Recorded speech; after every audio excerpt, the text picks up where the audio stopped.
3 दिन कबल शदात कोट में होने वाले मिट्टी की तूफान ने मुंतखब नुमाइंदों के चेहरे से नकाब हटा दिया। सब ठीक है का नारा लगाने वाले मुंतखब नुमाइंदों समेत मकामी और ज़िले इंतज़ामिया की बेहिसी और लापरवाही के बायस शहरी मुसलसल एक तो बिजली की गैर एलानिया लोड शेडिंग से परेशान और बेजार हैं, तो दूसरी जानिब बर्फ़ जैसे नेमत से महरूम हैं।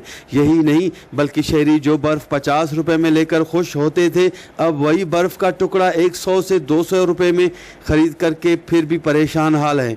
बिलखसूस रोज़ेदार तबका आइस फैक्ट्रीज़ के मालिकान से नाखुश दिखाई दे रहे हैं, क्योंकि गुज़श्ता 3 दिनों से जारी बिजली की लोड शेडिंग के बायस पूरे शहर में बर्फ़ नापेद हो गया है, जिसकी वजह से शहरी ख़ास तौर पर रोज़ेदार तबका जो आम दिनों में बर्फ़ का एक कैन 500 से 600 रुपये में ख़रीदते थे, वही एक कैन गुज़श्ता 3 दिनों से 1500 रुपये में ख़रीदने पर मजबूर हैं। और ऐसे में price control committee, assistant commissioner, deputy commissioner समेत दीगर ज़िम्मेदारान का खामोश रहना समझ से बालातर है।